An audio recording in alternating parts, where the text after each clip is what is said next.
We talked about you previewing the Super Bowl coming up here, and I think what everybody would love to hear from a man who was such a defensive talent, defense coordinator, became a head coach because of how long and how great you were on the defensive side of the ball. And when we talk about these two teams, we're talking about two stud defenses. Have to have a championship defense to obviously win it all. This Chiefs team, we'll start there with Spags. Have they been doing anything different this year than they have in years past? How long have they been this dominant? And what do you think the keys are for Spags to get a win over this machine-like offense that the Niners have? Yeah, Spags has been doing it at a high level for a long time. I mean, he won Super Bowls in New York, right?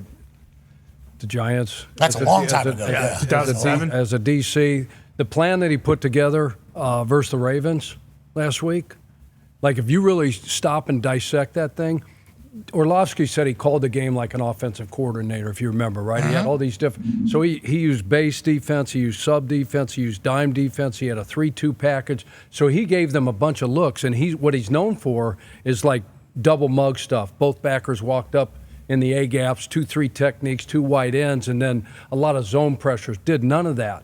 So I expect something totally different out of Spags versus the 49ers come Super Bowl Sunday. How do they stop this 49ers team? Because they're so they just feel like a machine, right? And when they turn on, they turn on. Now against Packers, they were off. Yeah. It was very wet. Then again, against the Lions, it seemed like they weren't going to be able to get going, and then they turn it on and they're unstoppable. What does Spags need to do to get a dub over the Niners D? First and Niners foremost, offense, sorry. CMC. It all starts with him. You're not going to shut him down totally, but you got to limit him. You can't let him free release out of the backfield. You got to get hands on him. We used to call it a BAM call, defensive end that's rushing. He starts to swing, release, get hands on him, try to help whoever's in coverage on, man to man on him. And then I think you got to be a great tackling defense. You have to stay, because they're going to make throws, they're going to make catches. Purdy's playing at an unbelievable level right now. He's got, Ayuk, he's got Debo, he's got Kittle, he's got all these weapons, right? They're going to make plays, but you got to limit the explosives, the run after catch, the yards after contact, all those kind of things. Make them go the long, hard way, and then through the playoffs and in the regular season, they're top 3 in red zone offense, the 49ers are. So they're going to have to play really good in the red zone. You're going to have to try to force field goals. Eliminate TDs, force field goals down there.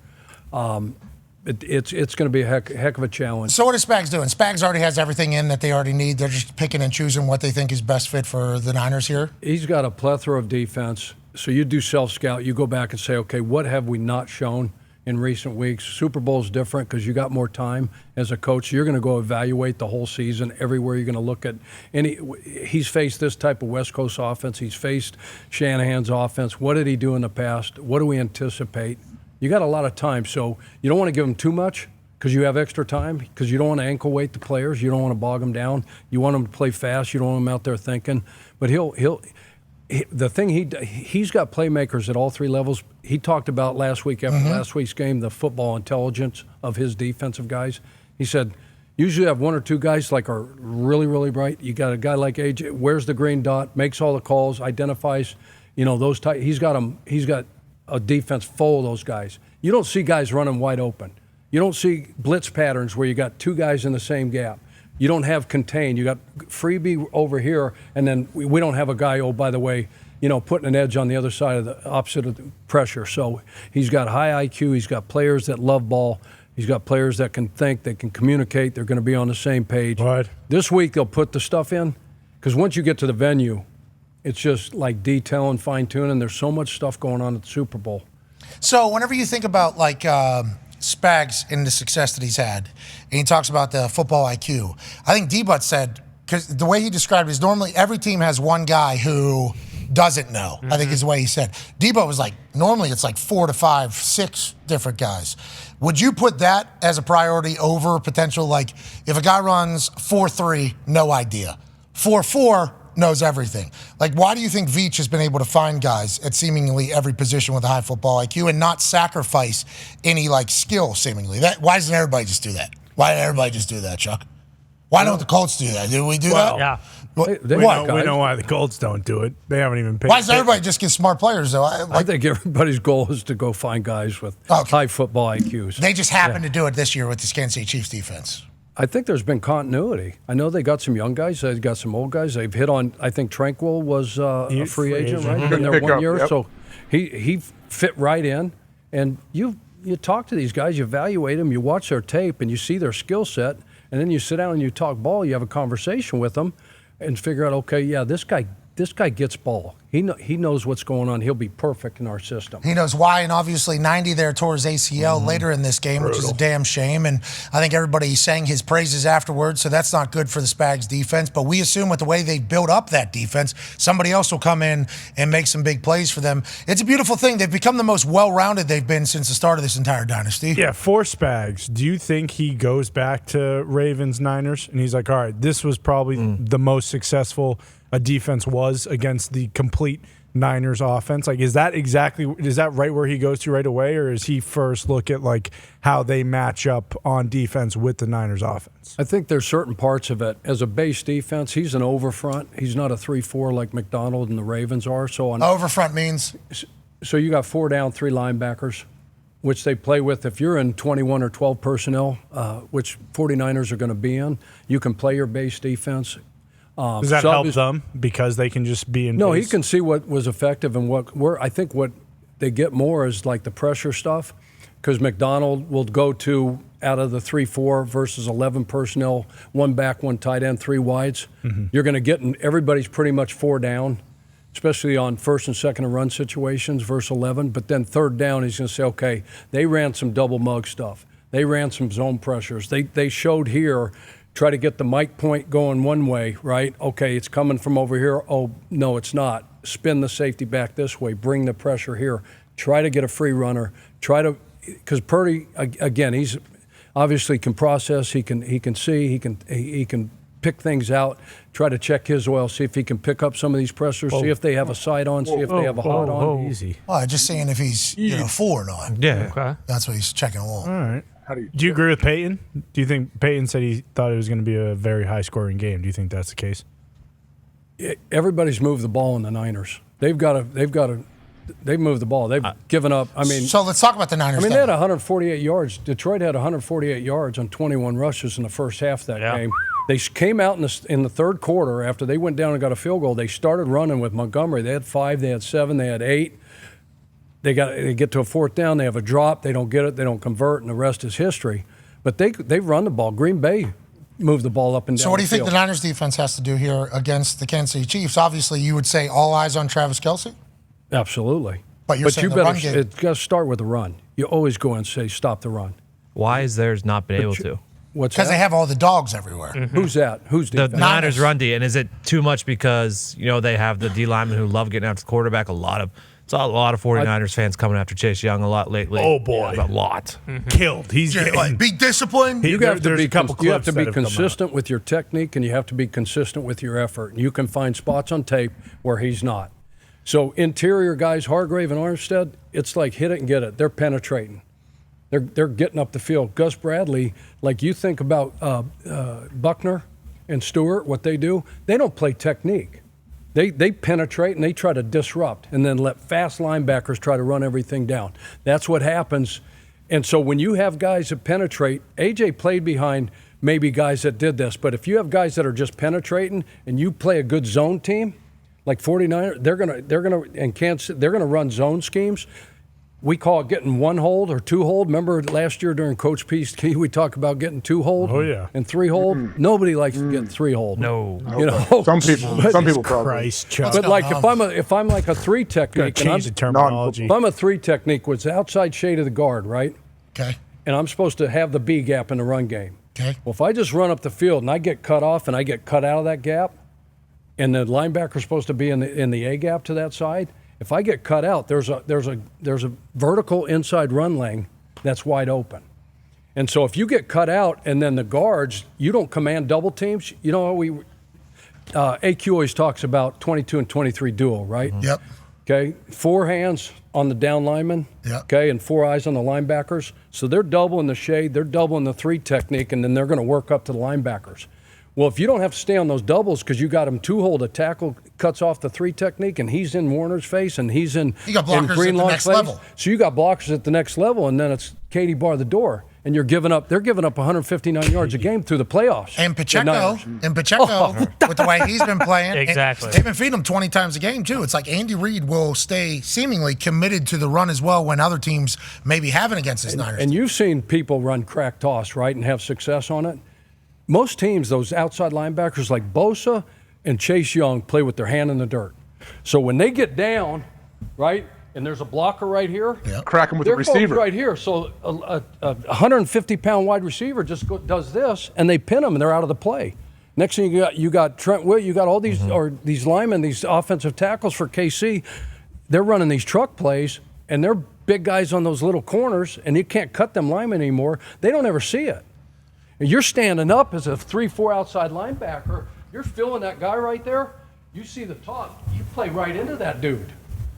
They don't see it. They just get pinned, washed down the line of scrimmage, and balls down the sideline.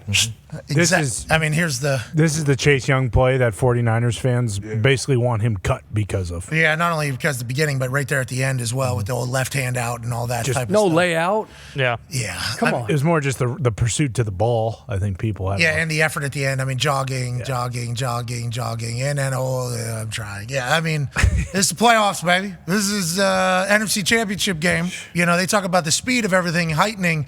I think the speed gets higher because everybody's selling out on every single play, as opposed to maybe holding for the next one. So whenever you see somebody not doing it, you start to wonder what the hell's going on. We assume that'll get fixed for Super Bowl. Absolutely. Yeah, and it wasn't just him. I mean, the Packers were running that crack toss right at Bosa all night, and the same deal, just taking him out of the play. But how imperative is it that the 49ers start fast? Because if they concede 17 points for the Chiefs, it doesn't seem like the Chiefs are the kind of team that are going to let that, especially with the way Pacheco's been running. Like, they're not the young Packers and the young Lions. Like, if the Chiefs get out to a 17-point lead, it seems like they'll be able to kind of weather it. And how come teams don't start fast? Yeah, Especially the Niners. they're scratching their heads, especially them. These Yeah. last two playoff games, they certainly know how to finish. They certainly know how to play in the fourth quarter. But digging themselves a hole, to your point, if they dig themselves a hole against Kansas City, they're gonna just chew the clock up. Yum, yum, yum, yum. Hand it to Pacheco. They don't give up points in the second. Little throw to Kelsey here, Rashee Rice, and they're not going to give the ball up. And before you know it, you got no possessions left to catch up. And you got Pat Mahomes, the greatest quarterback of this era right now. He's on Mount Rushmore, yeah, of your Mount Rushmore quarterbacks, has to be. Yeah. Some of you olds, though, don't put him on there. Yeah, I You know, figured. some of the olds. Tarkenton. AFC Championship, every game he's been start, right? Yeah, I think Six straight six for straight. Andy Reid. Yeah, 6 straight. 4 out of the last 5 Super Bowls. Chiefs are giving up 7 points in the second half this year, averaging. Averaging, giving up 7 points in the second half. Yeah, so he's Spags only, at halftime. he's only given up three points in the fourth quarter in 3 playoff games. Spags.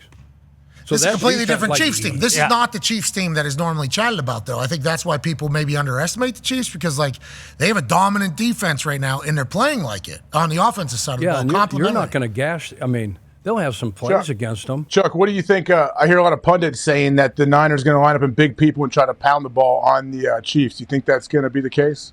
Well, I think what that'll do, if you get 2 tight ends and 3 tight ends, 12 and 13 personnel, you can keep them in base defense and keep them out of those other fronts and pressures that they like to do in third and long situations. So if you want to just see base defense and you want to go against that look and you feel like you're going to have more success, then stay in 21, stay in 12, stay in 13 personnel, and pound the rock like that. Well, the Niners do that. I mean, Juszczyk, obviously, they got big Christian McCaffrey will run in between the tackles. They'll move Trent Williams. They can definitely do that. And then you can do some tempo. Like guys get tired, like Chris Jones goes, and then when he gets tired, but you go tempo, you can keep people from subbing. You get right back on the ball. You can't get guys in and out of the game. Take your shots, too, while their D-line and D-ends are tired. That's when you take the shots downfield. Was it earlier in the year whenever we saw the team actually plan for was it Bosa or was it Myles Garrett? I forget who it was. They're going to take shots. We saw inside the NFL mic'd up where quarterback, offense coordinator, and head coach were literally just running an offense to get the defensive end off the field and then, okay, now, hey, off the field here. Off the field, let's take some shots. And then also they ran hurry up to keep off the field. It's like you're actually playing against some players. Bosa's obviously one of them with the way he's played over the last couple of weeks. Absolutely. What a dog, dude. Him talking to Purdy, we have the video. Nick Bosa and Brock Purdy chit-chatting after the game, after winning the NFC Championship, is a hilarious thing for some people to see probably for the first time. So the fact that you just are doing this blows my mind. All of us, bro. All of us. It's crazy. Did you think you'd be this good? I think I've asked you this before. I was thinking it's better, bro. I know, but did you how much confidence did you have? 'Cause I was the second pick of the draft, and I lacked confidence at times. Part of the game, but Dude, you mentioned brother. Brock looks like he's 12. He does. Yeah. Brock looks like he's a 10-year-old out there, and he's like, It's kind of uncomfortable for him too. It feels like. yeah, like easy, Bosa, please. Because I assume gotta- he holds Nick Bosa in high. Like I assume the way he views all his teammates is like, hey, these are like heroes almost, like superstars because of who he is, and they're all looking at him like, what is wrong with you? There is something different about this particular character right here in Brock Purdy. Yeah, and it has to give them just so much confidence when they have won these games. Like the fact that they shouldn't be in the Super Bowl. Obviously, they have the skill for it. No, but like, remember they got the most loaded roster. Of course, It's like of no course. shit. That's a profession by people. Yeah, every roster for the last 50 years in the Super Bowl has been loaded. But it's like the fact that they are still winning these games when they're down 24-7 and whatever they were down to the Packers 21-3 or whatever it was, like that just has to give them even another level into what you said. Like, yeah, they have Defensive Player of the Year. They have the best left tackle in the game. They have the best running back in the game. They have the all-pro tight end. Like all those things. And then you add on the fact that they're winning games from these absurd deficits in the biggest moments. Like they must just be flying as high as possible. Have you made a lean yet? Do you have a lean on where you're headed for the game? Will you waver? Will you waffle? No. You know what's going to happen already? Well, let's not waste it. I mean, I don't. You know Who I like and what I'm going to go with and why. We're going to see you in Vegas next week, right? Oh, yeah. Chuck ain't missing a chance to go to Vegas.